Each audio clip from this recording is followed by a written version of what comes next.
Solid, I have to say, these Saturday morning videos provoke me to go for a ride. Thanks. Cheers mate for the comment. If that's the result I'm getting from my videos, then I consider my job done. I absolutely love hearing the fact that I either encourage people to get on their bike or convert them to the dirt.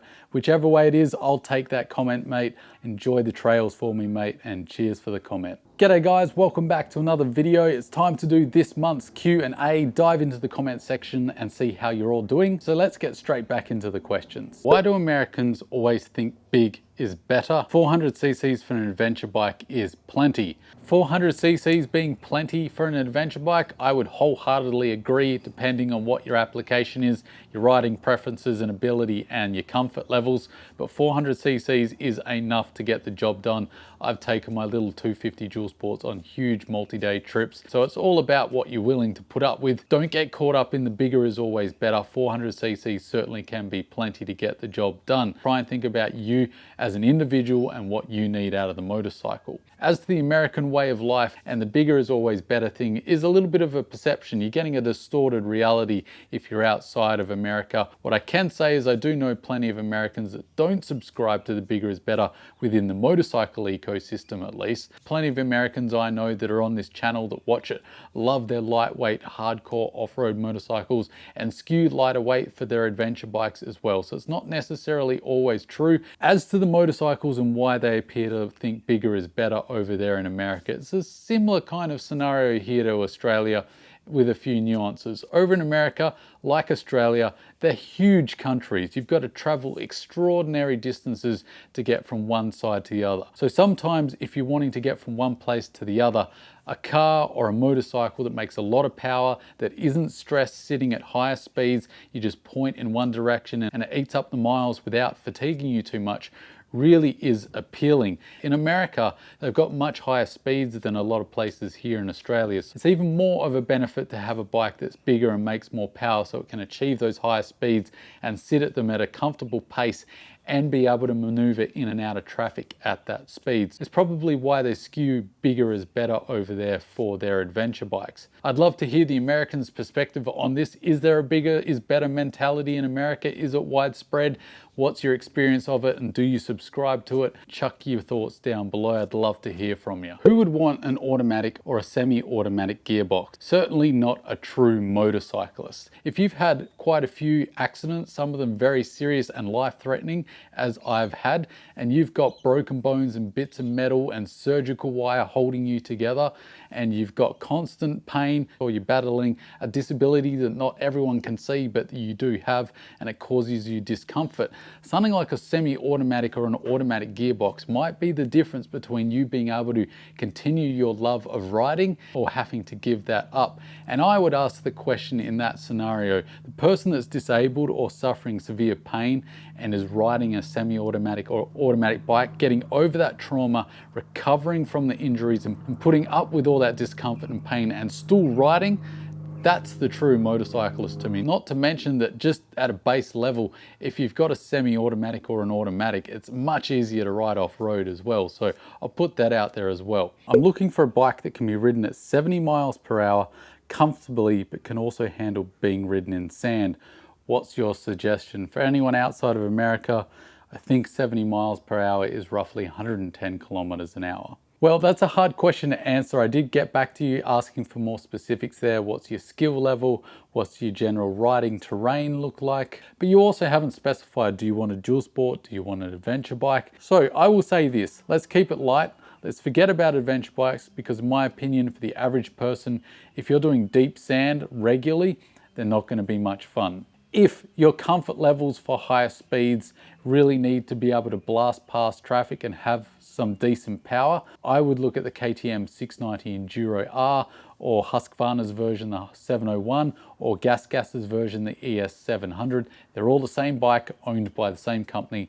They're just different colors, so pick the one you like the most. Great suspension, light enough for deep sand, but they make 70 odd horsepower, an absolute stonker of a single cylinder motor. If you want a dual sport that pumps out the most power, can't go past one of those motorcycles. Old trusty DR650 as well, plenty of grunt, decent torque, 650cc thumper, A bit heavier, going to be a bit of a struggle if you're a new rider in the sand. I've been on plenty of rides in deep sand where DR650 riders have done heaps better than me.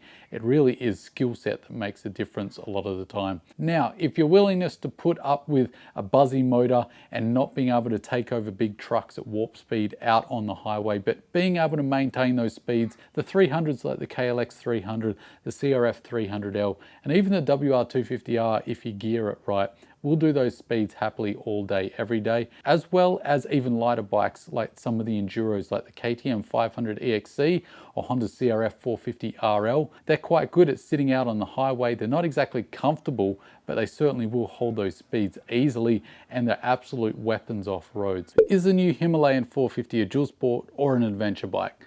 Definitely an adventure bike in my book. It's skewed towards comfort. It's got the windscreen, a little bit of a fairing. The other concession here as well is that it's quite heavy. It certainly isn't light enough to be categorized as a dual sport in my opinion. As well as the intended use of the bike. This bike is marketed as an adventure bike, not as a dual sport. A dual sport is a bike that is developed from an off-road motorcycle to have on-road characteristics, whereas this Himalayan is designed as a road bike to have off-road characteristics. That's the defining feature. The DRZ is now considered an enduro bike in Australia as it has no rear pegs and is under 149 kilos. Yes, it's funny how that's happened. Due to the ABS laws, the DRZ here in Australia has removed the rear pegs to get past that because enduro bikes don't require ABS here in Australia. So that means they've got the enduro classification, which is hilarious because it's a DRZ 400E that we get here in Australia. And the E stands for enduro. That's what it was originally intended to be 24 long years ago. So it's come full circle for Suzuki. It's back to being an enduro bike. Said, I know you will not reply as you never do when asked the hard questions that aren't just from beginners. I do like your channel, mate, but you never answer the hard questions. Well, these questions certainly weren't difficult, and I did have a look back at your other comments. You don't have too many comments on my channel. One of them I did reply to, and the rest I had a look at and they didn't look too difficult. It looks like you just fell through the cracks. Either it's a question that I've received so much that I get a little bit of fatigue sometimes answering the same question. So I do apologize if you slipped through the cracks, mate. As to the hard questions, I couldn't see a difficult question from you. But if a question is too difficult, I will freely admit it. I am happy to admit when I'm beyond the realms of my understanding, because this channel I've been very firm in maintaining, and the reason I made this is for beginners and intermediate riders. I'm not an expert and have never put myself forward as one. I put myself forward as the true motorcycle enthusiast and the average Joe that I am, and that's what I'm going for here, mate. So I never try to put myself across as an expert. So if it's too hard, I will freely admit that I do not know the answer to those comments. The next one's from Jarbug, and he's saying, what if Yamaha rip off the CRF 450RL strategy with the new WR450F, but don't screw up the EFI? I think it would be fantastic, mate. The difference here is that here in Australia, the WR450F and the 250F, they come with license plates out of the dealership. So it is already here in Australia direct competition to the 450RL. But I get what you're saying. If they tamed it down a little bit, maybe extended the service intervals, allowed the engine to hold a bit more oil, put some stuff on it like the CRF 450RL to make it a little more comfortable out on the open road, to skew a little more dual sport in the enduro world, I would love to see that. That'd be right up my alley. But it would be a question of, do people really want that bike? Because here in Australia, the 450F is one of, if not year in, year out, the most popular off-road motorcycle that is sold off showroom floors. Would Yamaha look at it as cannibalizing sales from the 450F, or would they look at it as drawing in even more people to being able to sell it? It's all a question of whether Yamaha think they could really move the bike numbers to justify all that R&D. I'm not really sure about that. Me personally, I'd love to see it. I'd love to know your thoughts though, people. Would you like to see a WR450RF, something a little more dual sport with a bit longer service intervals, but still stupid capable off-road? Chuck your thoughts down below. So that's it for the Q&A, guys. Thanks for sticking to the end. If you've got any further comments for the next episode, chuck them down below. And as always, guys, don't forget to stay shiny side up.